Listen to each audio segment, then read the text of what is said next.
Banditry and Killings, Why is Zamfara Different? By Idoko Ainoko. Zamfara state is in the news again. So much so that I am tempted to ask if the state is jinxed with misfortune. I am quite appalled with the security situation in the state. I am also somewhat at a loss as to why the killings in the state have refused to abate despite the numerous intervention of our security agencies. As a start, I have been one of those that have stated that the killings in Zamfara are a function of two variables. One bothers on failure in governance, and the other on a covert power struggle between two supposedly political heavyweights, Governor Abdulaziz Yari and Mansur Dan Ali, the Minister of Defense. Political egos have turned the state into a killing field. On the part of the governor, his abysmal performance has further entrenched a regime of agitations that has manifested in the senseless killing and maiming of innocent civilians. And as the level of poverty intensifies, frustrated youths are everywhere taking to antisocial behavior by way of political thuggery, drug addiction, armed robbery, and the likes. The rural folks are also not left behind. They have even resorted to banditry, kidnapping, cattle rustling, produce theft, ransacking of villages, and genocidal killings. All just to make ends meet. According to data from the NBS National Corruption Survey for 2017 published in August 2017, it reflected that crime and insecurity was the most critical issue affecting Nigeria, with 38.3 recorded by Zamfara state. Isn't this mind-boggling with regards to the fact that the defense minister is from the state and, as well as a democratically elected governor and chief security officer of the state as stipulated by law? And yet, there is supposedly a governor who spends the bulk of his time in Abuja, roaming between countries and buying up properties like the world is coming to an end, while his state is up in flames. And guess what?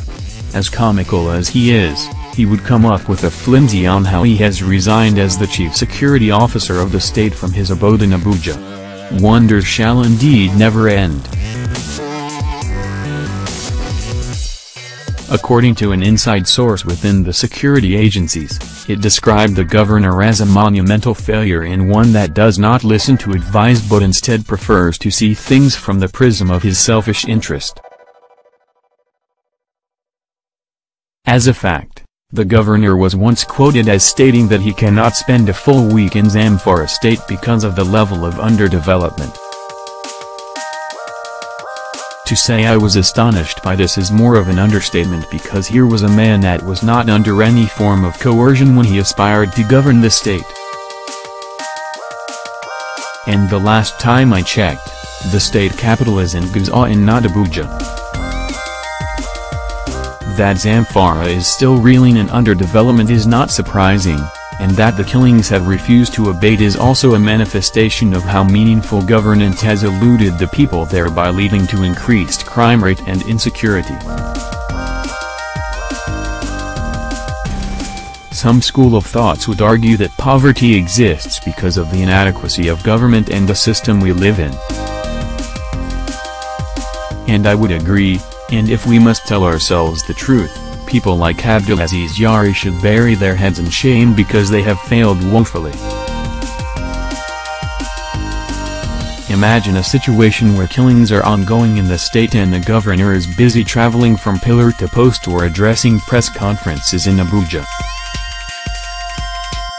The Minister of Defense, Mansur Dan Ali, is also culpable in the Zamfara trajectory in my opinion. As a start, it is most despicable that the home state of the defense minister has been bedeviled with security challenges. I am also at a loss as to what qualified him to be so appointed as the Minister of Defense, as colorless as he is. I mean, His foray in the military does not speak of any tangible contribution, both intellectually or otherwise. The closest he got to it was when he was appointed an acting director, military training. And that is the man that was so selected as defense minister. I wonder what we expect from such, hence why his home state has been on fire, and he seems confused. The appalling angle to the whole story is that the defense minister has refused to come to terms with modern strategies in warfare, so much so that despite the intervention of the armed forces, there seems to be no headway in Zamfara because of what the duo of the defense minister and the state governor are doing. Some say they are in a superiority contest. Some say they are struggling for control of security budget. So also say both parties have been covertly fueling the crisis so as they undermine themselves. In all of these, I think there is more to the drama in Zamfara state. The power struggle, the money, the control of political structures and resources, the quest for relevance and many others have made the Zamfara case different. This is also despite the military operations like Operation Sharon Daji and Operation Whirlstroke 2 and others. Interestingly, one would have expected that since the defense minister is from Zamfara, he ought to have extended all the necessary support to the armed forces in securing lives and properties. But from what I have gathered, it appears the military has not enjoyed that support from the defense minister, especially when it comes to military interventions in the state for reasons best known to him.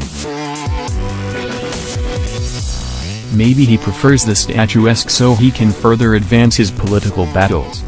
While it is okay to fight political battles, but not at the detriment of the lives of innocent people, the killings in Zamfara must stop. And those in positions of authority that have in one way or the other through their actions and inactions contributed to the degradation of human lives in Zamfara state should bury their heads in shame. Ainoko wrote this piece from Kaduna.